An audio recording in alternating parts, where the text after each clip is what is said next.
ኢራን አንድ ቀን ብቻ ቀራት። የአሜሪካው ፕሬዝዳንት ዶናልድ ትራምፕ ኢራን በፍጥነት ስምምነት ካላደረገች ሁሉንም ነገር አፈራርሼ ነዳጃቸውን ለመውሰድ እያሰብኩ ነው ማለት ከሰዓታት በፊት ለፎክስ ኒውስ ተናግረዋል። ዶናልድ ትራምፕ ኢራን ላይ ለማድረስ ያሰቡትን ከባድ ጥቃት ለ10 ቀናት ማራዘማቸው የሚታወቅ ሲሆን ታዲያ የተሰጠው ቀነ ገደም ከነገ ወዲያ ማክሰኞ ዕለት ከሌሊቱ 9 ሰዓት ላይ የሚያበቃ ይሆናል። ይህንንም ተከትሎ እስከ ማክሰኞ ድረስ ጥሩ ዕድል ይኖራል ብዬ አስባለሁ። አሁን ኢራኖች እየተደራደሩ ነው በማለት ዶናልድ ትራምፕ ተናግሯል። ታዲያ ኢራን በቀራት የአንድ ቀን ጊዜ ውስጥ የሆርሙዝን ሰርጥ ትከፍት ይሆን ወይንስ ትራምፕ እንደዛተው አደገኛውን ጥቃት ይጀምራል? ቀጣዩን ሁኔታ አብረን የምናየው ይሆናል። እስከዛው ድረስ ግን የፕላስ ምልክቷን እየነካችሁ ፎሎ ያድርጉ። አሁን የተሰማ ሰበር ዜናም የኢራን የስለላ ኃላፊ መገደሉ ተነገረም። አልጀዚራ የኢራኑ አይአርጂሲን ዋቢ ማድረግ አሁን ሰበር ዜና ብሎ ባወጣው መረጃም የድርጅቱ የስለላ ዘርፍ ኃላፊ ሜጀር ጀነራል ማጂድ ካዴሚ በአሜሪካና እስራኤል በጋራ በሰነዘሩት ጥቃት መገደላቸውን አስታውቋል። መረጃው አክሎ ሜጀር ጀነራል ካዴሚ ለበርካታ ዓመታት ኢራን ውስጥ የደህንነትና የስለላ መዋቅር ውስጥ ከፍተኛ ሚና የነበራቸው አንጋፋ መኮንን መሆናቸውንም ገልጿል። የፕላስ ምልክቷን በመንካት አዳዲስና ወቅታዊ መረጃዎችን ይከታተሉ። በዚህ ሰዓት ሰበር የተባለ መረጃ ተሰምቷል። ጦርነቱን ለ45 ቀን ለማቆም ድርድር እየተደረገ እንደሚገኝ መልካም የተባለ መረጃም እጄ መግባቱን ተመልክቻለሁ። ይህ ጦርነት ከቆመም ለነሱ ብቻ አይደለም ለኛም ትልቅ የተባለ እፎይታን የሚሰጥ ነው።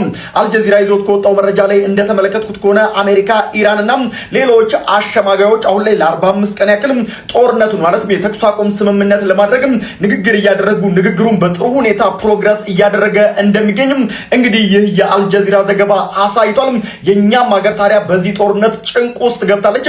ይህ ጦርነት ከቆመ ደግሞ ለሁላችንም መልካም ነው። ፈጣሪ መልካሙን ያምጣልን። አስደሳች ሰበር ዜና ለአሜሪካና ለእስራኤል እንዲሁም ደግሞ ለኢራን ብቻ ሳይሆን ኢትዮጵያን ጨምሮ ለመላው ዓለም በዚህ ሰዓት እጅግ በጣም አስደሳች የሆነ ዜና እየተሰማ ይገኛል። እንደ አልጀዚራ እንዲሁም ደግሞ ሮይተርስ ዘገባ ከሆነ ለ45 ቀናት የሚቆይ የተኩስ አቁም ስምምነት ሊፈራረሙ እንዲሁም ደግሞ ድርድር ሊጀመር መሆኑን እየተነገረ የሚገኘው አደራዳሪ ናቸው ተብለው የሚገመቱ እንደ ፓኪስታን እንዲሁም ደግሞ ቱርክን ጨምሮ ማለት ነው የተለያዩ ሀገራት እንቅስቃሴ እያደረጉ እንደሆነና ስምምነቱን በጥሩ ሁኔታ እየሄደ መሆኑን እየተነገረ የሚገኘው። እንደሚታወቀው ትላንትና ምሽት ማለት ነው ዶናልድ ትራምፕ የመጨረሻ የሚባለውን ማስጠንቀቂያቸውን ከሰጡ እንዲሁም ደግሞ ዛሬ ሰኞ 8 ሰዓት ያበቃል የተባለውን ይሄንን ማስጠንቀቂያቸውን እንግዲህ ተከትሎ ነው የስምምነት ሊደረግ መሆኑ እየተነገረ የሚገኘው። እንደ ዶናልድ ትራምፕ ማስጠንቀቂያ ከሆነም እንግዲህ ዛሬ 8 ሰዓት የሚያበቃው ይህ ስምምነት ወይም ደግሞ ዶናልድ ትራምፕ የሰጡት ሰዓት የሚጠናቀቅ ከሆነ በነገው ዕለት በውሃ እንዲሁም ደግሞ በድልድዮችና በተለያዩ መሰረተ ልማቶች ላይ ከባድ የተባለ ጥቃትን እሰነዝራለሁ የሚሉ ማስጠንቀቂያዎችን ሰጥተዋል። ይህ ስምምነት የሚሳካ ከሆነ የሆርሙዝ ሰርጥ በዚህ 3 ቀናት ውስጥ ይከፈታል ተብሎ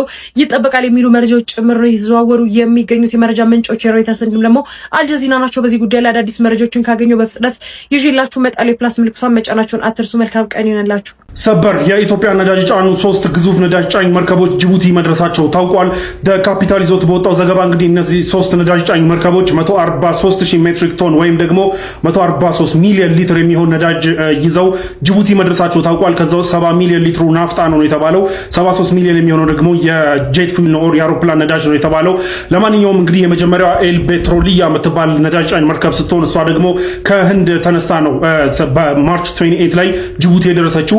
ሁለተኛው መርከብ ብሬቭ የሚባል መርከብ ሲሆን እሱ ደግሞ ከኦማን ተነስቶ እንግዲህ ጅቡቲ ደርሷል ማለት ነው። ሶስተኛው መርከብ ደግሞ አንዲያሞ የምትባል መርከብ ስትሆን እሷ ከሳውዲ አረቢያ ተነስታ ጅቡቲ እንደደረሰች የታወቀው ሰው የመጀመሪያው ኤል ፔትሮሊያ ማርች 28 ላይ ስትገባ ብሬቭ የምትባለው ማርች 30 ላይ አንዲያሞ ደግሞ ማርች 31 ላይ በእነዚህ 3 ቀናቶች እንግዲህ 3 መርከቦች ጅቡቲ መድረሳቸው ታውቋል። እነዚህ መርከቦች የጫኑት ነዳጅ እንግዲህ በጣም በተወሰነ መልኩ በደንብ የተወሰነ እፎይታ ይሰጣል ተብሎ ይጠበቃል። በተለይ ዚስ ዊክ የበዓል ቀን ነው። በጣም ትራንስፖርቶች ያስፈልጋሉ። ኢቨን ላይክ ለበዓል የሚመጡ ሸቀጦች እንዳይንቀሳቀሱ የተቸገሩበት አንደኛው ምክንያት የነዳጅ እጥረት እንደሆነ ታውቃላችሁ። አይነ ደግሞ የግብርና ምርቶች ኢትዮጵያውያን ታውቃላችሁ፣ ሽንኩርት፣ ቲማቲም ምናምን ስታፍ ኤቭሪቲንግ እንጠቀማለን። እነሱ በበቂ ሁኔታ አቅርቦት እንዲኖር ትራንስፖርቴሽን ግድ ነው። ሶ ያንን ተከትሎ ለዛ የሚደርሱ ከሆነ ትራንስፖርት ተደርገው ለዛ የሚደርሱ ከሆነ የተወሰነ እፎይታ ይፈጥራሉ ተብሎ ይጠበቃል።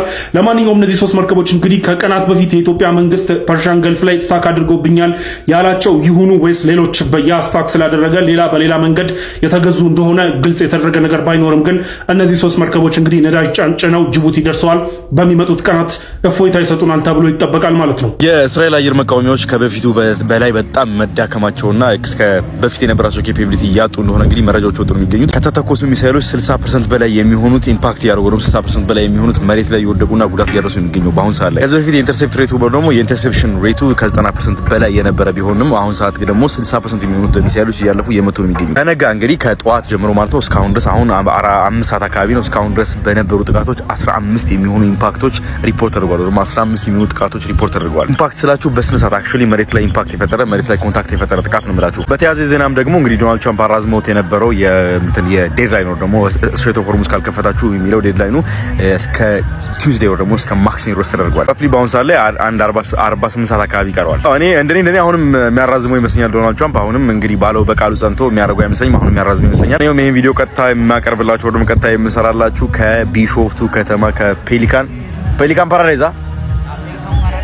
ከፔሊካን ፓራዳይዝ ነው ሪዞርት ነው ሎጅ ነው ሪዞርት ይኸውልህ አሁን ከኔ ጋር ዛሬ ምንድነው የምንቆጥረው? ባለፉት 24 ሰዓታት ብቻ በኢራን አማካኝነት ጉዳት የደረሰባቸው ነው የተከሰከሱ የአሜሪካ የጦር ኤርክራፍቶችን ነው የምንቆጥረው። አንደኛው ማን ነው? F-15 ነው። ትናንትና እንደምታውቁት F-15 የጦር ጀት ተመቶ ወድቆ ኢራንን ፕሩፋን አቅርባ በኋላ ላይ ሴንትኮምም አምኖ ፓይለቶቹ ኢጀክት አድርገው ወጥተው እንግዲህ እነሱ ሲፈለጉ እንደነበረ ታውቃላችሁ። F-15 የጦር ጀት ተመቶ ወድቋል። አንድ ትላለ። ሁለተኛው ማን ነው? ይሄን ከዚህ F-15 የጦር ጀት የወጡትን ፓይለቶች ሬስኪው ለማድረግ የመጡ ሁለት ብላክ ሃውክ የሚባሉ ሄሊኮፕተሮች ነበሩ። እነሱ ተመተው ጉዳት ደርሶባቸው ሄደዋል። ስለዚህ እነሱም ጉዳት ደርሶባቸዋል። ከተከሰከሰው ጋር ስንት ሆነ ማለት ነው? 3 ሆነ ማለት ነው።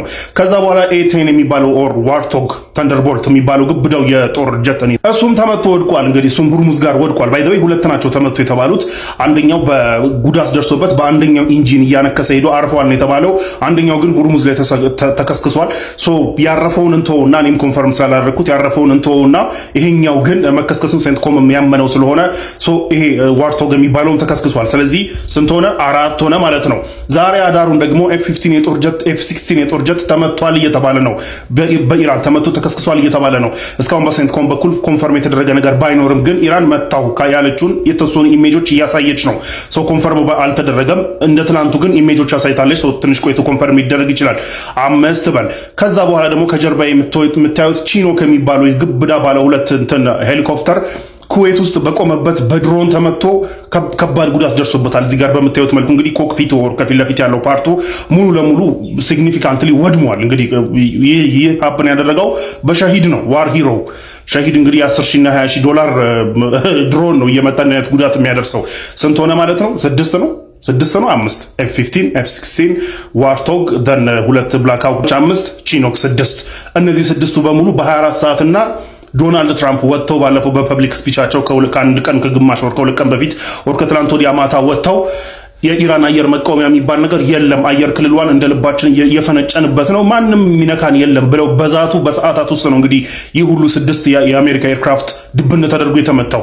አሁን የኢራን አየር ክልልና የሚድል ኢስት የገልፍ አየር ክልል ከዚህ በኋላ በጣም ሃይ ሪስክ ሚሽን ቦታዎች ተብሎ እንግዲህ መሰየሙ የማይቀር ነው። ምክንያቱም እስከዛሬ ድረስ እንደልባቸው ነበር። አሁን ግን ምን አይነት አየር መቃወሚያ ኢራን እንዳስገባች አናውቅም።